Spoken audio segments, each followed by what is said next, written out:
Hi friend, welcome back to my channel. আজকের রেসিপিটা হয়েছে ছানার জিলেবি। এই যে আমি ছানার জন্য আগে দিয়ে আমি দুধটারে লেবুটারে দিয়ে ফাটিয়ে নিয়েছিলাম। তারপরে একটা কাপড়ের মধ্যে নিয়ে ভালো করে ছেঁকে নিয়েছি জলটারে। তারপরে এই যে প্লেটের মধ্যে আমি নিয়েছি ছানাটা নেওয়ার পরে আমি এর মধ্যে অ্যাড করে দেবো 4 চামচ ময়দা। দেখেন, খুব ভরে ভরে নেবেন না, অল্প, এটা নর্মাল চামচ যতটা হয় ততটাই নেবেন। নিয়ে এর মধ্যে অ্যাড করে দিচ্ছি আমি বেকিং পাউডার। এর মধ্যে হাফ চামচি বেকিং পাউডার। তারপরে আমি অ্যাড করে দিলাম এর মধ্যে লবণ।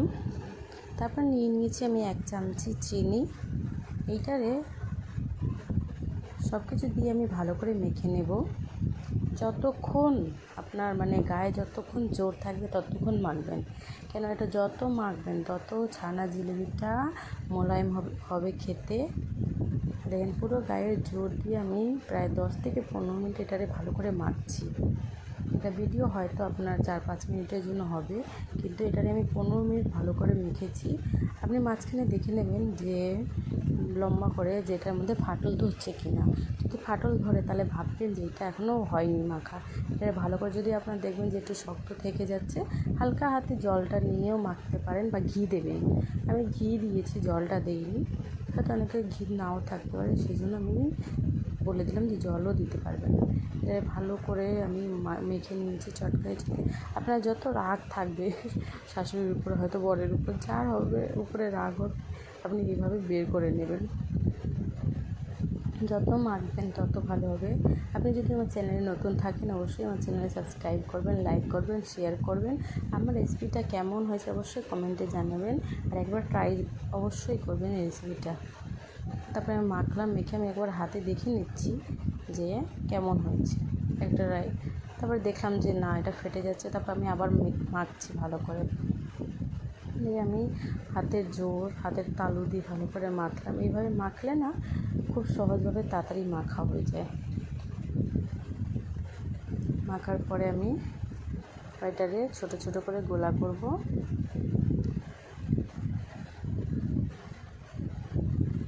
মাখবেন, দেখবেন কেমন মাখা হয়েছে। তারপরে আমি একটারে দেখে নিচ্ছি ট্রাই করে যে হ্যাঁ হচ্ছে কি না। দেখলাম হ্যাঁ হচ্ছে। ঠিক আপনিও এইভাবেই করবেন।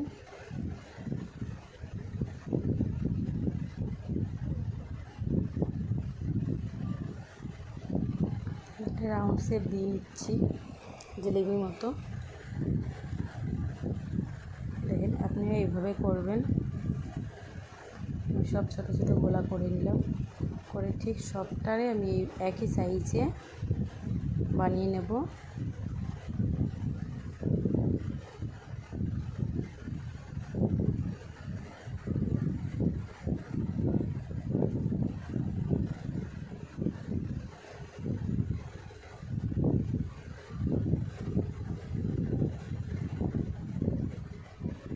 আপনি এইভাবে বানিয়ে নেবেন। বানানো হয়ে গেছে। তবে চলো দেখে নেব পরেরটা। আমি একটা কড়াই নিয়ে নেব। কড়াইয়ের মধ্যে তেলটা গরম করতে রেখে দিয়েছি। তারপরে এটার একে একে করে সবটারে ভেজে নেব। তেলটা গরম হয়ে গেছে, সবগুলো দিয়ে দিচ্ছি। তারপরে আমি সব লাল করে ভাজবেন। সব একে করে দিয়ে ভালো করে ভেজে নেব, নাড়াচাড়া দিয়ে। দেখবেন যে নিচে দিয়ে যদি না লেগে যায়, এটা একটু বেশি করে তেল দেবেন। ঠিক আমি চারপাশে ভালো করে ভেজে নিচ্ছি। তারপর আমার এগুলো ভাজা শেষ। আমি আর দুটো ছিল, সেটাও ভেজে নিলাম। তারপরে আমি একটা নিয়েছি পাত্র, যেটার মধ্যে আমি দিয়ে দিলাম 2 কাপ চিনি, আর ঠিক 2 কাপ জল দিয়েছি।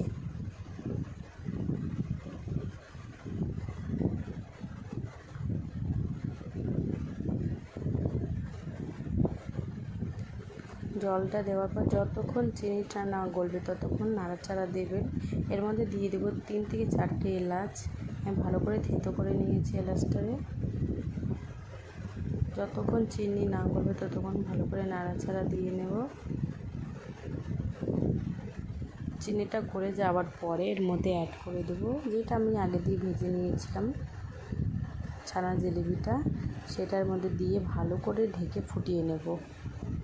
দেখেন আমি এক এক করে সব দিয়ে দিচ্ছি, আপনারাও এইভাবে সেম ট্রাই করবেন, দেখবেন খুব ভালো হবে জিলিপিটা, খুব ভালো হবে খেতে। তারপর আমি দেখেন সব দেওয়া হয়ে গেছে, একটু লুকি করে দেখিয়ে দিচ্ছি। তারপরে আমার সব দেওয়া হওয়ার পরে আমি এটারে ঢেকে দিলাম। ঢাকার পরে এটাকে 15 থেকে 20 মিনিট লো মিডিয়ামে বা বেশি করে একটু প্রথমে একটু বাড়িয়ে দেবেন, তারপরে 5 মিনিট ফোটানোর পর একটু লো মিডিয়ামে 15 থেকে 20 মিনিট ফুটিয়ে নেবেন। তারপর আমার ফুটানো শেষ। এই দেখেন জিলিপিটা কত বড় বড় হয়ে গেছে। ঠিক এইভাবেই আপনারা বানাবেন।